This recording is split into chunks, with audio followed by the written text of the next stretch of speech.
People always say siblings are your first friends. If that's true, then my first friend was also my first rival. My sister Natalie was born 2 years before me, but she might as well have been the first and only child in our family. Our parents adored her, not in the usual loving parent way, but in the worshipful, pedestal-placing way. She had the best clothes, got the biggest slice of cake, and could do no wrong. I, on the other hand, was the also child. The one they forgot to mention in conversations unless it was to say, Jessica could learn a thing or two from Natalie. I don't remember the first time I realized I was just her shadow. Maybe it was at my 7th birthday when everyone, including my friends, spent more time admiring Natalie's dress than my cake. Or when she accidentally won the science fair with an idea I told her about. Or maybe it was every Christmas when Mom and Dad's gifts for me looked like afterthoughts next to the mountain Natalie received. Still, I tried to love her. I really did. I'd run to her room just to sit near her, bring her snacks when she was tired, even defend her when she got caught lying to our parents. But Natalie didn't see me as a sister. She saw me as competition. The worst part? She didn't need to compete. She already had everything. Yet she wanted to make sure I had nothing, not even scraps of affection. As we grew up, the differences between us only got sharper. Natalie became the perfect student. The flawless social butterfly. I became the quiet one, the girl who read too much and spoke too little. In high school, I heard people whisper behind my back, comparing us. Jessica's all right, but have you seen her sister? Now she's stunning. I didn't mind too much, though. I carved out my own little world, books, music, a small circle of loyal friends. I found peace in the places she didn't care to look. That's how I survived. That's how I kept myself from drowning in her shadow. And then came the day I met Daniel, the first man who saw me as more than just Natalie's sister. I met Daniel on one of those rare weekends when I'd managed to escape home. My best friend Lila had dragged me to a book-themed cafe, one of those cozy spots with mismatched furniture, too many hanging plants, and a shelf of classics people pretend to read. I was nursing a caramel latte and flipping through Jane Eyre for the millionth time when I felt someone watching me. Not in a creepy way, more like a curious gaze you can't ignore. I glanced up and found him at the counter, smiling like he knew something I didn't. "Good book," he said, gesturing toward my copy. Though I always felt sorry for Mr. Rochester's first wife. I blinked. Most guys tried to impress me with stupid pickup lines or by asking if I was waiting for someone. This one? He came in with Bronte commentary. "That's a bold take," I replied, closing the book. "You're either really well read or trying too hard." He laughed, walked over, and said, "Can't it be both?" I'm Daniel. We ended up talking for 2 hours. Turned out he was a software engineer who loved classic literature and made a hobby out of trying new coffee places. He had a dry sense of humor, a warm smile, and this gentle energy that immediately put me at ease. It was the first time I'd met someone who didn't bring up Natalie within the first 10 minutes. He didn't know her. He wasn't from our circle. He saw me. We started dating a few weeks later, and for the first time in my life, I felt like I was standing in the sun instead of someone's shadow. He didn't just love me, he respected me. He listened. When I talked, he leaned in. When I was quiet, he didn't pressure me. He made space for me to be myself, completely. Of course, I didn't tell Natalie about him right away. I knew how that game played out. Every time I'd shown interest in a guy in the past, she'd suddenly start texting him, just as a friend. Some even ghosted me shortly after meeting her. Once, she laughed and told me, if they liked you that much, they wouldn't be tempted. I'm just weeding out the weak ones. So I kept Daniel to myself. For 6 months, we dated quietly. We built something private and beautiful. My friends knew, and they adored him. Lila even said, "He looks at you like you hung the moon, Jess." And then he proposed. It was a quiet moment, no grand gestures. Just the two of us, sitting on a park bench, sharing a sandwich and watching kids run around. He pulled out a ring box and said, "I don't need fireworks. I just need you. Marry me?" I said yes through tears. When I told my parents, they were stunned. Not because I was getting married, but because I hadn't told Natalie first. "She's your sister," Mom said sharply. "How could you leave her out?" "Because she ruins everything," I replied calmly, for once not sugarcoating it.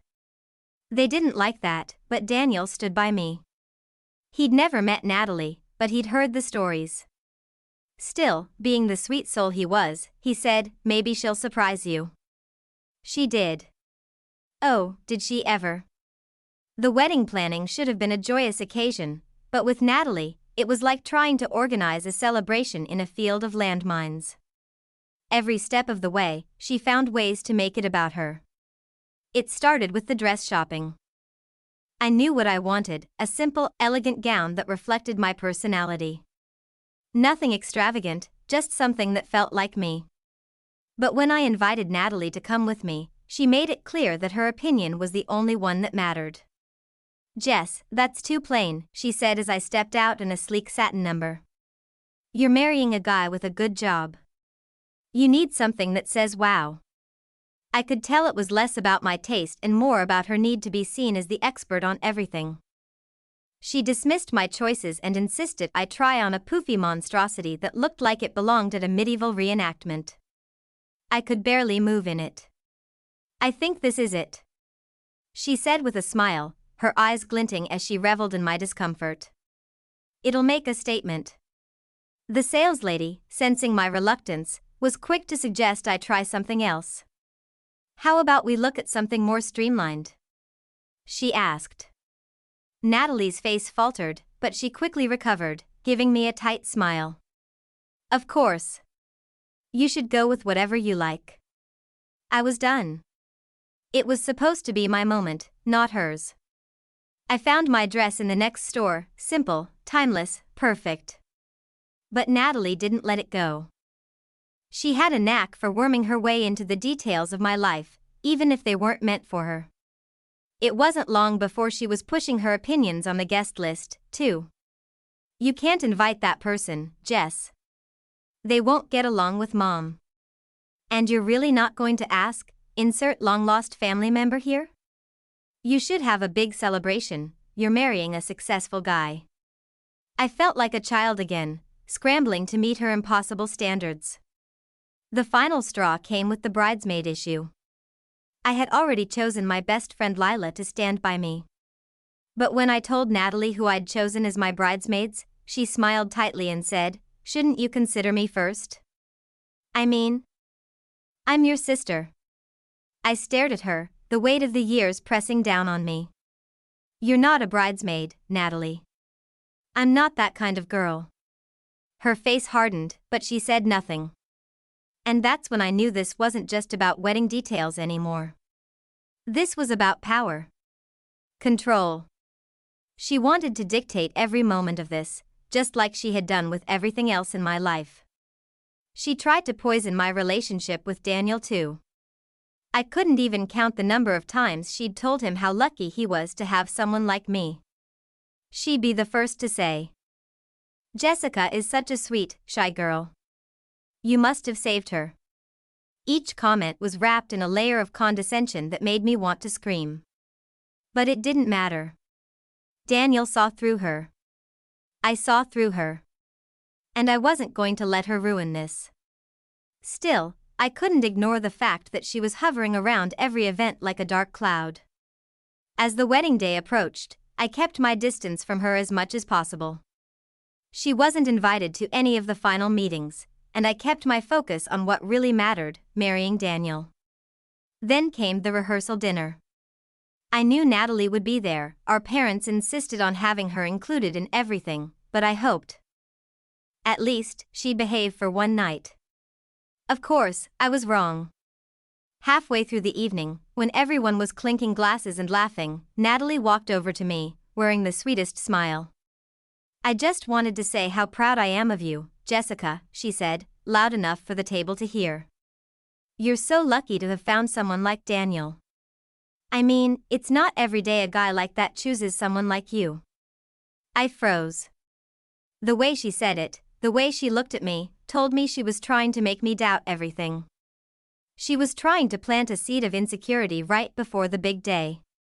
But this time, I didn't falter. I smiled sweetly, squeezed Daniel's hand, and said, "It's funny, Nat. You said the same thing about all my exes, and look how that turned out." Her face reddened, and she quickly excused herself, but not before sending me a look that could freeze ice.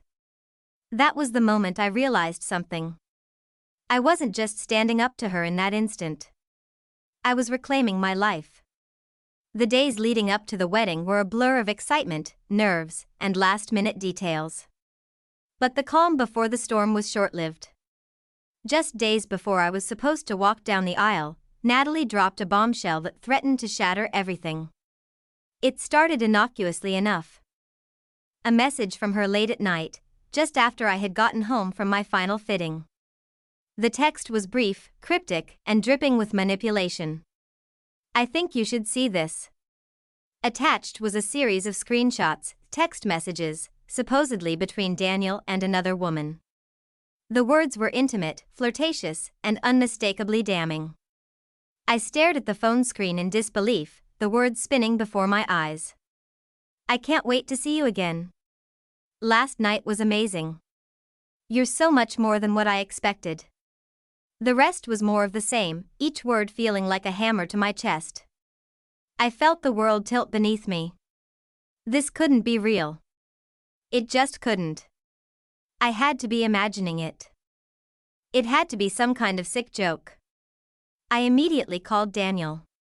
My hands were shaking, my heart pounding in my chest as the phone rang. When he picked up, his voice sounded groggy, but when he heard the edge in mine, he immediately asked, "Jess, what's wrong?" "Tell me this isn't real," I whispered, holding up the phone. "Tell me these texts aren't real, Daniel." There was a long pause on the other end, and my stomach dropped. "I don't know what you're talking about," he said, his voice tight. "What texts?" "Jess, I swear to you, whatever she's showing you, it's not real." I closed my eyes and tried to steady my breathing. But the images Natalie had sent were too convincing. The way the texts had been phrased. The timing of them. Everything about them felt wrong but real. "I need to see you, Daniel," I said, my voice breaking. "Now." We agreed to meet at a cafe downtown. I could barely focus on anything else during the drive. The words "last night was amazing" repeating in my mind like a broken record. How could he have done this to me? Why would he cheat on me right before our wedding? When I met him at the cafe, the hurt was evident in his eyes, but I couldn't look past the fear and doubt that clouded my judgment. He tried to take my hand, but I pulled away. "Jess, please," he began. I never would. "Whoever sent you those messages is lying. They're fake." "You expect me to believe that?" I snapped, barely able to contain the anger that rose in my chest. Natalie wouldn't make something like this up. She's my sister. You think she's just playing a cruel joke before my wedding? He sighed, frustration and desperation blending in his voice. "I know your sister. She's done this before. Jess, those texts are edited. They've been manipulated. Whoever did this is trying to tear us apart." But I didn't know if I could believe him. Not when everything seemed so real. My mind raced as I looked at him, searching for signs of guilt, signs of the truth. But all I saw was the same man who had held me close, who had promised me forever. "You're not going to say it, are you?" I asked, my voice barely above a whisper. "You're not going to admit it, are you?" "Jessica, I swear, I didn't do this," he pleaded. I wanted to believe him. I needed to believe him. But in that moment, nothing felt real. My world, the one I had so carefully built around us, was crumbling. My wedding was just days away, and now I couldn't even look at the man I was supposed to marry without questioning everything. I stormed out of the cafe, my heart pounding with betrayal. I didn't know what to think anymore. But I knew one thing for sure: Natalie had found a way to make me doubt him. And I was hurt, confused, and lost. That night, I lay in bed, staring at the ceiling, the same message flashing over and over in my mind. The pain was unbearable. I had to know the truth, but I wasn't sure I was strong enough to find it. The next morning, I made a decision. I would go to the one person who might be able to help me, Lila. If anyone could help me get to the bottom of this, it was her. She'd seen how my sister manipulated me over the years. And she knew how hard it was for me to trust anyone when Natalie was involved. "I need you to help me," I told Lila over the phone. "I need you to look into those texts. Find out if they're real." "I'm on it," she said, without hesitation. And with that, I was back on the path to unraveling the truth. But deep down, I knew the worst was yet to come. Lila didn't waste time. By the following day, she had already looped in her friend, Maya, a cybersecurity expert who'd helped her with a few messy situations in the past. If anyone could get to the bottom of this, it was Maya. I sat in Lila's living room, clutching a cup of tea with trembling hands while Maya scrolled through the screenshots on my phone. Her brow furrowed with every swipe. "This is fake," she said flatly after a few minutes. I blinked. What? These messages were fabricated. The fonts don't match perfectly, the metadata's off, and here, she pointed at a timestamp, "This is inconsistent with your phone's message log." Whoever made this was smart, but not smart enough. I let the words sink in. Relief washed over me like a crashing wave, followed immediately by a deep, hot anger that rose from the pit of my stomach. "Natalie did this," I said aloud, voice shaking. Lila didn't look surprised. "She's been waiting for a moment like this, Jess. She's always been threatened by your happiness. By the fact that, for once, you got something she didn't. A good man. A good life. And she tried to take it away," I whispered. My chest tightened as I realized just how close I'd come to losing Daniel, not because of something he did, but because of something she did. The betrayal stung deeper than anything she had ever done to me before. This wasn't jealousy over a childhood toy or stealing my clothes in high school. This was sabotage on a level I never thought her capable of. No, correction. I knew she was capable. I just didn't want to believe she would ever go this far. That night, I called Daniel. "I'm sorry," I told him the second he picked up. "You were telling the truth. The messages. They were fake." There was silence on the other end for a beat before he said gently, "I know. I should have believed you." "No, Jess," he replied. "I understand why you didn't. She's your sister. That makes it hurt even more." I swallowed hard. "I'm going to confront her." Daniel didn't tell me not to. He just said, "I'll be here. No matter what." The next morning, I drove to my parents' house where Natalie was staying. I hadn't told them anything yet. I wanted to handle her myself, face to face. She opened the door, all smiles, pretending like nothing had happened. "Jess.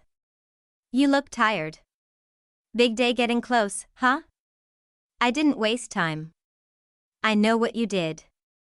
Her smile faltered for a split second before she slipped back into her sweet facade. "What are you talking about? You faked those messages. You tried to make me think Daniel was cheating. You wanted me to call off the wedding." She laughed, nervous, high-pitched. "That's ridiculous." I pulled out my phone and showed her Maya's report. Metadata, fonts, timestamps.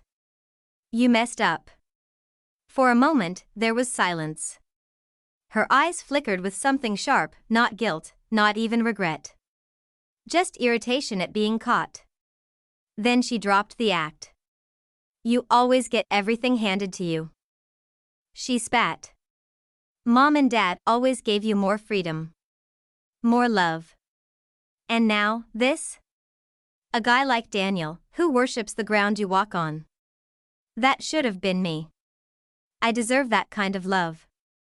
I took a step back, stunned by her confession. You tried to destroy my life because you're bitter? I just wanted to level the field, she said coldly. For once, I wanted to be the one people admired. I shook my head slowly, heart pounding with both rage and heartbreak. You didn't level anything. You exposed yourself. And guess what, Natalie? You didn't ruin me. You ruined yourself. She opened her mouth to speak, but I turned and walked out before she could say another word. I was done. When I told my parents everything, they were horrified. At first, they didn't want to believe it, but the proof was undeniable. They confronted Natalie themselves, and her meltdown was explosive. She screamed, cried, accused everyone of turning against her. My parents asked her to leave the house that day. And just like that, the girl who had always been the center of attention, the one who'd worked so hard to pull everyone's strings, found herself alone. The wedding went ahead as planned. Daniel and I exchanged vows under a sky of warm sunlight. Surrounded by friends and family who knew the truth. Lila stood by my side. My parents, after seeing Natalie's true colors, supported me fully. And for the first time in my life, I felt truly free. Free from the shadow of my sister's envy. Free from her manipulations. Free to be happy, on my terms. After the wedding, I tried to put everything behind me. I married the love of my life, surrounded by the people who chose to love me, not out of obligation, but because they saw me for who I truly was. Natalie wasn't at the wedding. She wasn't invited.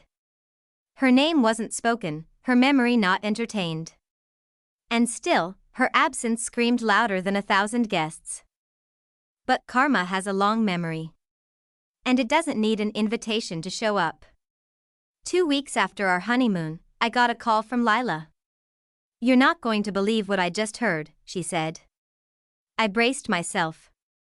What? Natalie got fired. My heart didn't leap with joy, not yet. For what? She tried to pull the same manipulative garbage at work. Apparently, she spread a rumor about her coworker sleeping with their boss, hoping to get her fired. But the coworker fought back. HR did an investigation. And guess what? Natalie was the liar.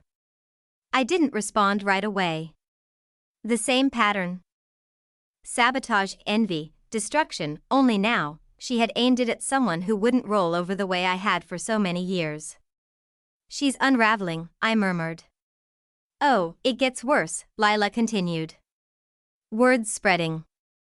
No one wants to hire her. Her reputation's trashed. It was poetic, really. Natalie, who had always thrived on people's admiration, now faced cold isolation. People were finally seeing the venom behind her smile. And it didn't stop there. Over the next few months, the stories trickled in. She lost her apartment after missing several rent payments. Our parents, while still loving in their own confused way, had set boundaries. They weren't bailing her out this time. They had finally learned. Natalie wasn't just misunderstood. She was cruel. And when that cruelty no longer got her what she wanted, it left her with nothing. I'd hear things secondhand, a former friend of hers mentioning how Natalie begged to stay with them just for a few weeks, only to be blocked days later after some shady stunt. Or how she tried dating again but couldn't keep anyone around once they got a glimpse of her bitterness. And in all that time, she never once reached out to apologize. Not to me. Not to Daniel. Not to anyone. She blamed the world for her losses. For being jealous of her confidence. For being weak when they refused to trust her lies. But deep down, she knew. She had buried herself.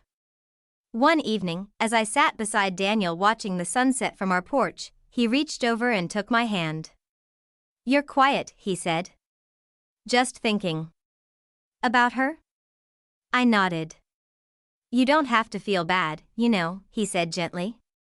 What happened to her? She did that to herself. I know, I said. It's not guilt. I think. It's grief.